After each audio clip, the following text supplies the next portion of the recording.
Welcome to our channel. భక్తి మాలికలకు స్వాగతం, సుస్వాగతం. శ్రీ సాయినాథాయ నమః. శ్రీ సాయి సచ్చరిత్రము 48వ అధ్యాయము. సద్గురుని లక్షణములు. సేవడే సపత్నేకర్ దంపతులు. ఈ అధ్యాయమును ప్రారంభించినప్పుడు ఎవరో హేమడ్ పంతును బాబా గురువా లేక సద్గురువా అని ప్రశ్నించిరి. ఆ ప్రశ్నకు సమాధానమిచ్చుటకై సద్గురువు లక్షణములను హేమడ్ పంతు ఇట్లు వర్ణించుచున్నారు. సద్గురుని లక్షణములు.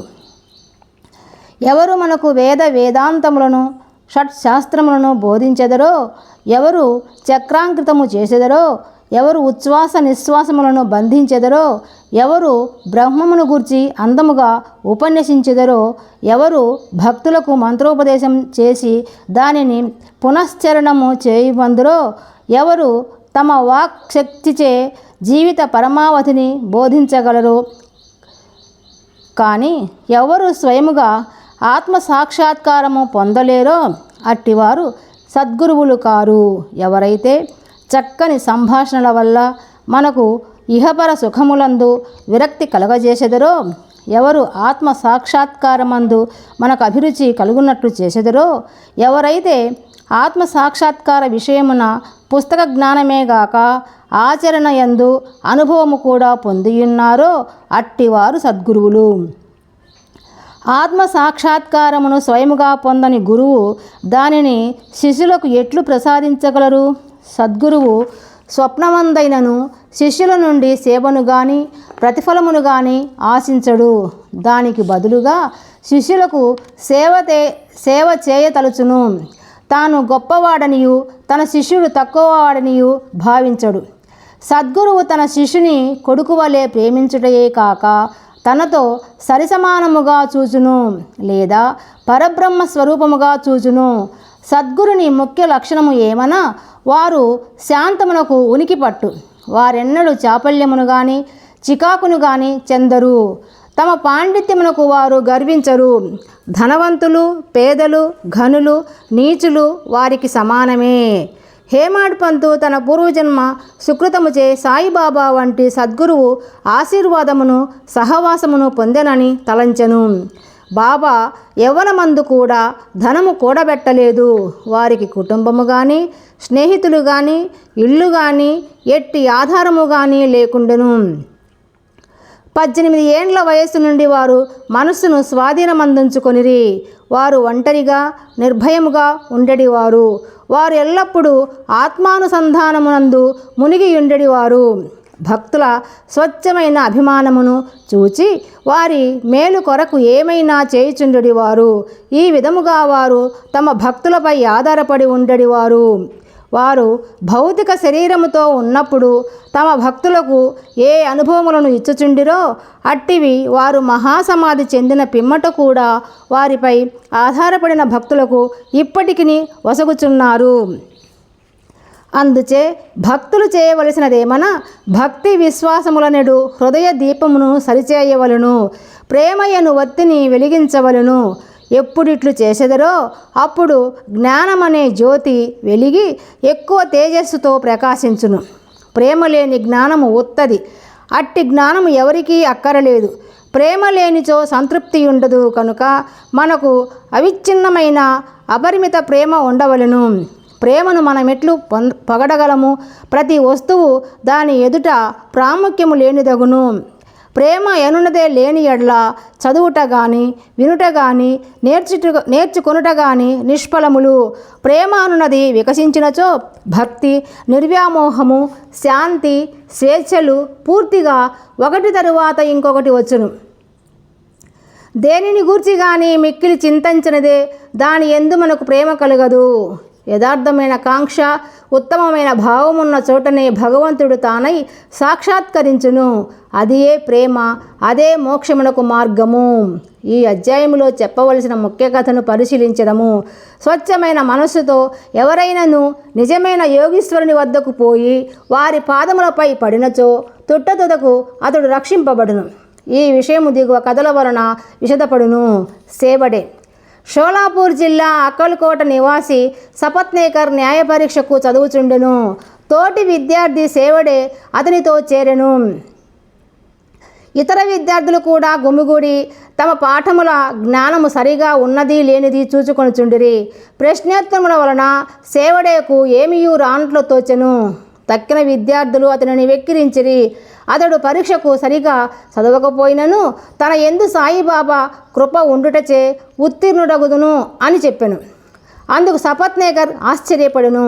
సాయిబాబా ఎవరు, వారి నేల ఎంత పొగుడుచున్నావు అని అడిగను. అందువలన సేవడే ఇట్లనను, షిరిడీ మసీదులో ఒక ఫకీరు గలరు. వారు గొప్ప సత్పురుషులు, యోగులు ఇతరులున్నను. వారు అమోఘమైన వారు.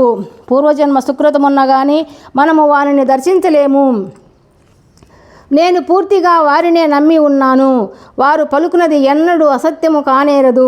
నేను పరీక్షలో తప్పక ఉత్తీర్ణుడనగుదునని వారు నన్ను ఆశీర్వదించి ఉన్నారు కనుక వారి కృపచే తప్పక చివరి పరీక్ష యందు ఉత్తీర్ణుడనయ్యేదును అనెను. సపత్నేకర్ తన స్నేహితుని ధైర్యమునకు నవ్వెను. వానిని బాబాను కూడా వెక్కిరించెను. సపత్నేకర్ దంపతులు. సపత్నేకర్ న్యాయ పరీక్షలో ఉత్తీర్ణుడయ్యను. అక్కలకోటలో వృత్తిని ప్రారంభించి అతడు న్యాయవాది ఆయను. 10 సంవత్సరముల పిమ్మట అనగా 1913లో వానికి గల ఒకే కుమారుడు గొంతు వ్యాధితో చనిపోయెను. అందువలన అతని మనస్సు వికలమయ్యెను.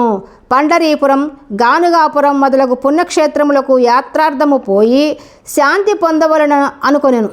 కానీ అతనికి శాంతి లభించలేదు.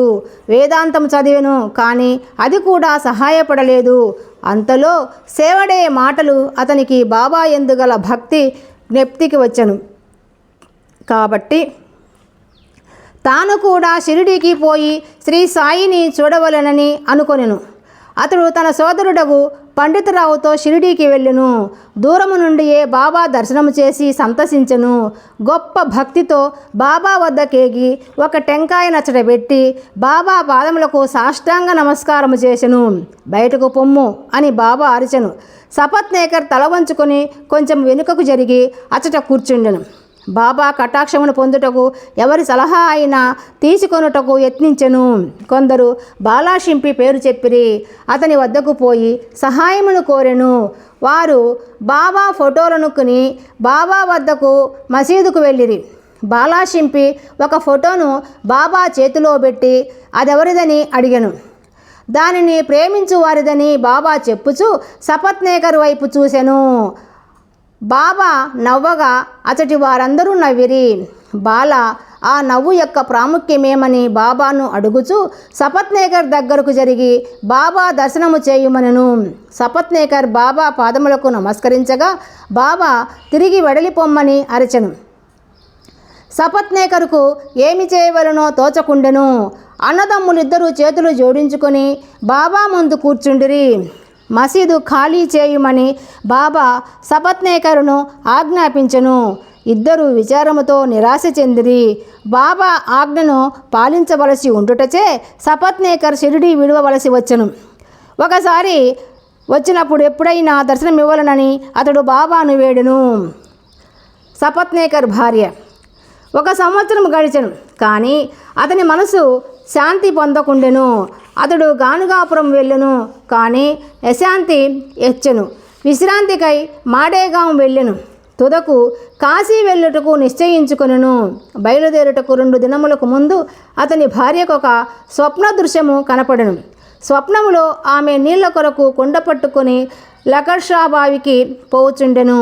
అచట ఒక పకీరు తలకొక గుడ్డ కట్టుకొని వేప చెట్టు మొదట కూర్చున్నవారు తన వద్దకు వచ్చి, ఓ అమ్మాయి, అనవసరముగా శ్రమపడదేవేళ, నేను స్వచ్ఛమైన జలముతో నీ కుండ నింపెదను అనెను. ఆమె ఫకీరుకు భయపడి ఉత్తకుండతో వెనుకకు తిరిగిపోయెను. ఫకీరు ఆమెను వెన్నంటెను. ఇంతటితో ఆమెకు మెలకువ కలిగి నేత్రములు తెరచెను. ఆమె తన కలను భర్తకు చెప్పెను. అదియే శుభశకునము అనుకొని ఇద్దరు షిరిడీకి బయలుదేరిరి. వారు మసీదు చేరున్నప్పటికీ బాబా అక్కడ లేకుండెను. వారు లెండి తోటకు వెళ్ళియుండిరి. బాబా తిరిగి వచ్చే వరకు వారచట ఆగిరి. ఆమె స్వప్నములో తాను చూచిన ఫకీరుకు బాబాకు భేదమేమీయూ లేదనెను. ఆమె మిగుల భక్తితో బాబాకు సాష్టాంగముగా నమస్కరించి బాబాను చూచుచు అచటనే కూర్చుండెను. ఆమె అనుకువ చూచి సంతసించి బాబా తన మామూలు పద్ధతిలో ఒక కథ చెప్పుటకు మొదలెడెను. నా చేతులు, పొత్తి కడుపు, నడుము చాలా రోజుల నుండి నొప్పి పెట్టుచున్నవి. నేను అనేక ఔషధములు పుచ్చుకొంటిని, కానీ నొప్పులు తగ్గలేదు. మందులు ఫలమీయకపోవడచే విసుగు చెంది తిని, కానీ నొప్పులన్నీ ఇచ్చట వెంటనే నిష్క్రమించుటకు ఆశ్చర్యపరుచుంటిని అనెను. పేరు చెప్పనప్పటికీ ఆ వృత్తాంతమంతయు సపత్నేకర్ భార్యదే. ఆమె నొప్పులు బాబా చెప్పిన ప్రకారము త్వరలో తగ్గిపోవడచే ఆమె సంతోషించెను. సపత్నేకర్ ముందుగా పోయి దర్శనము చేసుకొనెను. మరలా బాబా బయటకు పొమ్మనెను. ఈసారి అతడు మిక్కిలి పశ్చాత్తాపపడి ఎక్కువ శ్రద్ధతో ఉండెను. ఇది బాబాను తాను పూర్వము నిందించి ఎగతాళి చేసిన దాని ప్రతిఫలమని గ్రహించి దాని విరుగుడు కొరకు ప్రయత్నించుచుండెను. బాబాను ఒంటరిగా కలుసుకొని వారిని క్షమాపణ కోరవలనని యత్నించుచుండెను. అట్లే ఎనర్చును అతడు తన శిరస్సును బాబా పాదములపై పెట్టెను. బాబా తన వర్ధహస్తమును సపత్నేకర్ తలపై పెట్టెను. బాబా కాలనొత్తుచు సపత్నేకర్ అక్కడనే కూర్చుండెను. అంతలో ఒక గొల్ల స్త్రీ వచ్చి బాబా నడుమును పట్టుచుండెను. బాబా ఒక కోమటి గూర్చి కథ చెప్పదొడంగెను. వాని జీవితంలోని కష్టములన్నీ వర్ణించెను. అందులో వాని ఒకే కొడుకు మరణించిన సంగతి కూడా చెప్పెను. బాబా చెప్పిన కథ తనదే అని సపత్నేకర్ మిక్కిలి ఆశ్చర్యపడెను. బాబాకు తన విషయములన్నీ తెలియటచే విస్మయమందెను. బాబా సర్వజ్ఞుడని గ్రహించెను. అతడు అందరి హృదయములను గ్రహించుననెను. ఈ ఆలోచనలు మనస్సున మొదలుచుండగా బాబా ఆ గొల్ల స్త్రీకి చెప్పుచున్నట్లే నటించి సపత్నేకర్ వైపు చూచి ఇట్లనెను. వీడు తన కొడుకును నేను చంపితునని నన్ను నిందించుచున్నాడు. నేను లోకుల బిడ్డలను చంపెదనా? ఇతడు మసీదునకు వచ్చి ఏడ్చుచున్నాడేలా? అదే బిడ్డను వీని భార్య గర్భములోనికి మరల తెచ్చేదను. ఈ మాటలతో బాబా అతని తలపై హస్తముంచి ఓదార్చి ఇట్లనియే, ఈ పాదములు ముసలివి, పవిత్రమైనవి. ఇక నీ కష్టములు తీరిపోయినవి. నా యందే నమ్మకముంచుము, నీ మనోభీష్టములను నెరవేరును. సపత్నేకర్ మైమరచెను. బాబా పాదములను కన్నీటితో తడిపెను. తరువాత తన బసకు పోయెను. సపత్నేకర్ పూజా సామాగ్రిని అమర్చుకుని నైవేద్యముతో మసీదుకు భార్యతో పోయి ప్రతిరోజు బాబాకు సమర్పించి వారి వద్ద ప్రసాదం పుచ్చుకొనుచుండెడివాడు. ప్రజలు మసీదులో గుమిగూడి ఉండేవారు. సపత్నేకర్ మాటిమాటికి నమస్కరించుచుండెను. ప్రేమ వినయములతో ఒకసారి నమస్కరించిన చాలునని బాబా నుడివెను. ఆనాడు రాత్రి సపత్నేకర్ బాబా చావడి ఉత్సవమును చూచెను. అందు బాబా పాండురంగని వలె ప్రకాశించెను. ఆ మరుసటి దినము ఇంటికి పోవున్నప్పుడు బాబాకు మొదట ₹1 దక్షిణ ఇచ్చి తిరిగి అడిగినచో ₹2 లేదనక ఇవ్వవచ్చునని సపత్నేకర్ అనుకొనెను. మసీదుకు పోయి ₹1 దక్షిణనివ్వగా బాబా ₹1 కూడా అడిగెను.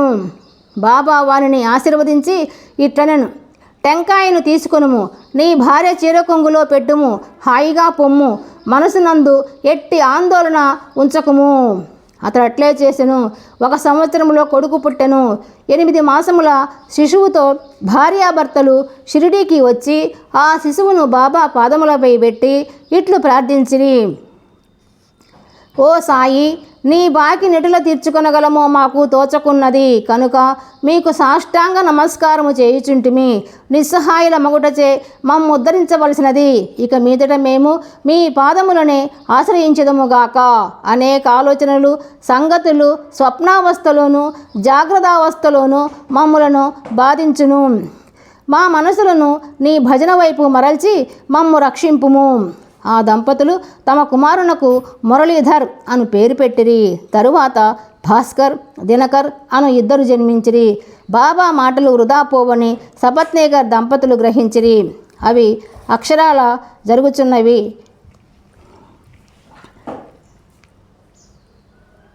48వ అధ్యాయము సంపూర్ణము. సద్గురు శ్రీ సాయినాథర్పణమస్తు. శుభం భవతు.